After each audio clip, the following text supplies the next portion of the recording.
foli ani tanmini waliɲumandɔ kɛnɛ ko sinsi k'a di filɛbaga bɛɛ lajɛlen ma an sigilen kɔ an ka yiri kɛnɛ émission kan yiri kɛnɛ kɛnɛya kɛnɛ mɔgɔnya kɛnɛ n'Ala sɔnna ma an tɛ sɛgɛn aw foli la kɛrɛnkɛrɛnnenya minnu sɔrɔlen an ka page la Zikiri plus numéro 1 de l'actualité musulmane an ma fili an ma ɲinɛ a ka émission man di don yiri kɛnɛ n'Ala sɔnna ma an tɛ bi ta in bila ka taa yɔrɔ jan parce que bi émission in ka di kojugu Morikɛ assalamu alaikum. Wa alaikum salam wa rahmatullahi ta'ala wa barakatuh. N'an sigilen yiri kɛnɛ kan i ye foli di kanubagaw ma. Fɔlɔ sila an bɛ yɛrɛ fo k'i waleɲumandɔn ko f'an bɛ Zikiri plus promoteur an b'a fo ko f'an b'an kanubaga bɛɛ lajɛlen fo kɛrɛnkɛrɛnnema Mali kɔnɔ ani Mali kɔfɛ alhamdulillah k'a fɔ k'an bɛ yiri kɛnɛ kɔnɔ bi. N'Ala sɔnna yiri kɛnɛ nin y'a sigilen karamɔgɔ bi an yiri min ta an bɛ fɛ ka kuma k'an ye kosɛbɛ tufin lili kɛrɛnkɛrɛnnenya la a cɛya fura parce que diɲɛ kɔnɔ bi bana min kɛmɛ ka mɔgɔw yɛrɛ dabali ban n'a cayalen yɛrɛ don diɲɛ kɔnɔ o ye cɛya bana de an falakaw ta fanfɛ sila a kan ka caya fana bana dɔw bɛ yen n'i y'a ye cɛya problème bɛ ka caya n'i y'a fɔ n ko mɔgɔ bɛ ka fɛn damadɔni confondre cɛya la impuissance sexuelle ani faiblesse sexuelle mɔgɔw k'a dɔn fɛn fila don tɛ kelen ani éjaculation précoce ani da yɛrɛ de ka dɔgɔ wele o bɛɛ b'a la o bɛɛ b'a la Allahu akbar o bɛ yen sila cɛ dɔ bɛ yen fanga bɛrɛ yɛrɛ de t'ale la ale yɛrɛ de fanga bɛrɛ t'a la a bɛ fɔ o ma ko faiblesse sexuelle a fanga ka dɔgɔ mais o t'a bali wulili la o t'a bali a kan ka se ka mun kɛ mais i bɛ taa sɔrɔ n'o ye siɲɛ kelen kɛ a filanan ka gɛlɛn parce que fanga ka dɔgɔ fanga dɔgɔya dɔw ta dɔw bɛ sɔrɔ mun fɛ dɔw ta bɛ sɔrɔ hali bana fɛ o bana cause ka ca o cause ka ca bana dɔ bɛ yen nɔ n'o ye koko ye koko kelen bɛ fanga dɔgɔya kɛ cɛ la koko kelen o bɛ fanga dɔgɔya kɛ cɛ la filanan dɔw yɛrɛ ta bɛ sɔrɔ dabali fɛ dabali bɛ yen dɛ sila dabali bɛ yen dabali dɔw bɛ dabali la n'u y'a k'i la a i bɛ si ba i cɛ a tɛ k'a normal ye tuguni o ka ca bon mɔgɔw caman min ɲinɛ o yɔrɔ kɔ ka sɔrɔ o ye wulibali ye parce que munna an ka muso caman bɛ yen i bɛ taa sɔrɔ u tɛ da yɔrɔ kelen i bɛ taa sɔrɔ a ni cɛ dɔ bɛ ɲɔgɔn fɛ o cɛ ye bamanan dɔ ye walima o cɛ bɔra yɔrɔ dɔ la o bɛ fɛn dɔ kalama a bɛna jira o la k'ale n'o kelen dɔrɔn de bɛ i bɛ taa sɔrɔ fana bɛ don a ka morikɛ kan walima o bɛ taa s'a ka maa dɔ ma o bɛ dabali dɔ kɛ k'a d'a ma karisa n'i ye nin kɛ a la n'i sera a ma ni cɛw cɛ ko k'a bɛ s'a ma cɛ bɛ découragé walima hali n'a sera a ma a banna a fanga tɛ k'a la o bɛ yen nɔ sisan n'i ko k'i ma da o la professeur yɛrɛ b'o yir'i la o wulibali o bɛ yen o nasiraw bɛ yen sinamusomaw ni ɲɔgɔn cɛ o bɛ taa karamɔgɔw fɛ a dalu bɛ yen wulibali la a tɛ yɛlɛma i bɛ taa sɔrɔ dɔ bɛ taa karamɔgɔ dɔ fɛ o bɛ dabali dɔ kɛ ka di dɔ ma n'a y'a placer ni cɛ sera a ma o y'o bannen i bɛ taa ye musonin ncinin walima musokɔrɔba kɔni o y'o bannen n'i ye ser'o fɛ i tɛ kɛ maa ye tugun ou bien e yɛrɛ bɛ taa i b'a ye courage yɛrɛ tɛ k'i la kɔsa na dɔ ye ne wele ni problème dɔ la ne professeur yɛrɛ wele ka ni problème dɔ expliquer donc n'o cas bɛ mɔgɔ minnu na n'i ma don ni suya ye a tɛ kɛnɛya i bɛ cɛ fura 111 ta ni mun b'a ta ka di i b'i si ban k'a kɛ i b'a fɔ ko résultat t'a la bon sila ka fura di maa ma cɛ fura la a k'a kɛ su kelen a ka kɛnɛya su kelen fo ka tila ka téléphone ta ka morikɛ wele ne b'a kɛ ni fɛn minnu de ni tufin Allahu akbar tufin d'accord ayi sila nin ma ɲi dɛ ayi ni sila n'i bɛ maa o maa dɔn k'a ye cɛ fura ta k'a ma deli ka résultat y'a la c'est à dire a taara mɔgɔ fɛ yen ko ye cɛ fura dɔ d'a ma k'a y'a kɛ k'a ma deli ka résultat yɛrɛ de a bɛ fɔ fura ta a tɛ tiɲɛ a la nin d'a ma su in na bɛ a b'i reposer Allahu akbar nin tɛ tile kelen dɛ k'a ta sa ka jaabi ayi n'a y'i diya d'a ma dɔrɔn k'i sigi dugu tɛ jɔ o a bɛ wele ko n terikɛ ko cɛ ko i ye nin bɔ min sisan nin de ye cɛ fɔlɔ la kunufaya kun ye bon dɔ bɛ n'a yɛrɛ ɲininka ko professeur i ko n'i ye nin ta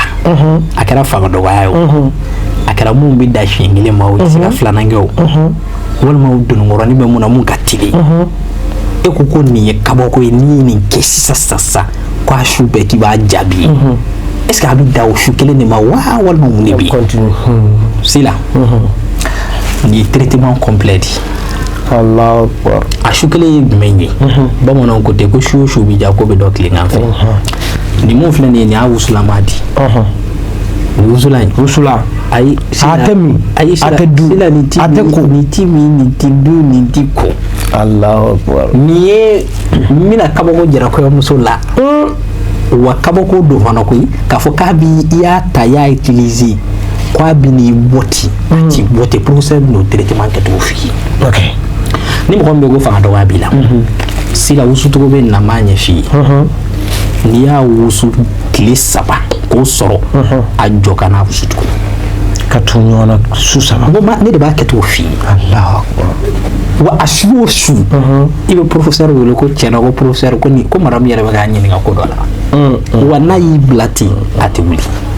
o ye kelen filanan mɔgɔ min ko a ka teli dilan na Sila ni nin wusula in dɔɔni d'a ma n'a y'a fitinin wusu ayi madame b'a fɔ ko n bɛ maakɔrɔ min dɔn ko tɛ Allahu mɔgɔ kana maloya professeur de fɔ n'i ye ne wele cɛ ko problème na an bɛɛ de ye cɛ ye bana n'i ma firi i tɛ fura sɔrɔ a la samaga sɔrɔ a cɛ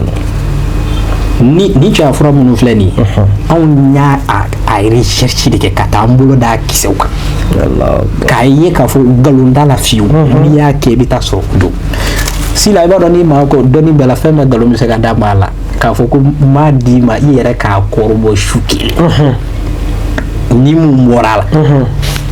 tile 2 tɛ dɛ tile 3 tɛ i yɛrɛ b'a kɔrɔbɔ su in na ni jaabi bɔra a la i b'o di o ye kelen filanan fana ka mɔgɔw ladɔnniya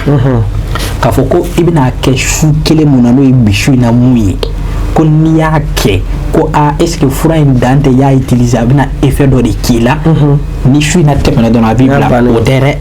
o ye kɛnɛyalen yɛrɛ de pewu non Sila n ko traitement de don n'i y'a kɛ su in na sa a bɛ effet mun d'i ma su in na ne de bɛna programme dɔ d'i ma tile 3 a wusu ten dɔrɔn a banna a b'i kɛ ten fo diɲɛ bɛ wuli i tɛ cɛya ko problème wɛrɛ sɔrɔ wa kɛrɛnkɛrɛnnama surtout dabali parce que cɛya ko problème mɔgɔ caman ta ye dabali dabali b'a kɛ dɛ dabali yɛrɛ wɛrɛ ka ca la caman i bɛ dɔw jateminɛ u bɛ fɛn bɛɛ kɛ dɔw yɛrɛ sera ne ma ko ale docteur y'a bila a ye sport bɛɛ kɛ ale yɛrɛ ko bɛɛ kɛ docteur dɔw ko non ko stress don ko nka ale ye sport kɛ ka ko bɛɛ kɛ mais ça va pas du tout fo ni hali sili yɛrɛ d'a ma ale susi bɛ yen ko f'a jaa bɛ tigɛ dibiri mana commencer ka to ale jaa bɛ tigɛ Allahu Akbar professeur ni wusula ne y'o furakɛ professeur ka nin wusula o de y'o furakɛ a faamuyara Sila nin wusula in Sila ne ka n'a ni tubabu ko anw farafinw ma professeur yɛrɛ ma ko cɛya fura jumɛn b'i bolo i b'a di tubabu ma sisan a bɛ sɔn parce que tubabu n'an ka idée tɛ kelen ye o tubabu ye purement scientifique de tubabu bɛ 1 + 1 = 2 de dɔn n'i ye nin ye nin sisan a bɛ nin di sisan Sila ni tubabu ni nin di tubabu ma sisan tubabu b'a ye sisan wa a b'a jaabi de Allahu Akbar a faamuyara donc mɔgɔ min bɛ ni faiblesse sexuelle b'i la Sila a bɛ wusu e ka wusu cogo bɛ kɛ cogoya min na professeur b'o f'i ye o kama ne y'a fɔ bɛɛ ye ko ne ka cɛya fura ne b'a d'i ma ni professeur wele professeur mago b'i ka cɛya fura wusulan na wusulan in a bɛ kɛ cogo di défaut mun bɛ e yɛrɛ la i da don a la kana maloya n'i da don a la fɛn mun bɛ a walanwalan ye n k'a faamuya kan bɛ ne bolo ka bɛɛ lamɛn i bɛ kɛnɛya cogo di i ka traitement bɛ kɛ cogo di ne b'o de ɲɛf'i ye anw ka cɛya fura a tɛ i n'a fɔ tɔw ta ka fura di maa ma bi a b'a utiliser sinikɛnɛ a bɛ tila ka taa a yɛrɛ sɔrɔ prison la n'a ma fura ta a tɛ kɛnɛya professeur ta tɛ ten professeur ta ye traitement pur de k'i traiter mɔgɔ tɛ jɔ cɛya fura la gɛlɛya mun bɛ k'a wuli ka bɔ yen a kɛra fanga dɔgɔya k'a wuli a kɛra fanga tɛna k'a wuli walima n ka teli dilan k'a wuli dɔw ye ɲininkali kɛ ko est-ce que professeur n'i bɛ nin wusu maa mun da ka dɔgɔ ko hors antenne o ye hors antenne n'i y'an wolo la an bɛ kuma dɔ fɔ o la ɲɔgɔn ye ni ala sɔnna inchallah Mali kɔnɔ ani Mali kɔ kan i n'a fɔ an yɛrɛ bɛɛ bɔra k'a mɛn cogo min na professeur da cɛya fura de ye nin a tɛ ko a tɛ min a tɛ mun i b'a wusu de kabako don ni mɔgɔ mago b'a la i mana kɛ diɲɛ yɔrɔ yɔrɔ Mali kɔnɔ ani Mali kɔ kan i bɛ fɛ ka dɔ sɔrɔ a la i bɛ professeur wele a ka nɛgɛjuru sira la numéro filɛ nin ye a ka jaw ɲɛfɛ minnu ye Mali kɔ kan ou bien indicatif kɛ 00223 77 18 13 94 ni ko ni professeur bi ñoo soro anta ñoo fi bi galon ko ata ta kan galon boada na kara mi borge ko so mi da fi bi ri kana do kay amma fa allahumma salli ala sayyidina muhammad adadan ma fil ilmi la salatan daimatan bi mulki la al wahidul qahhar subhana rabbuka rabbil izzati amma wa salatu wassalamu ala al mursalin walhamdulillah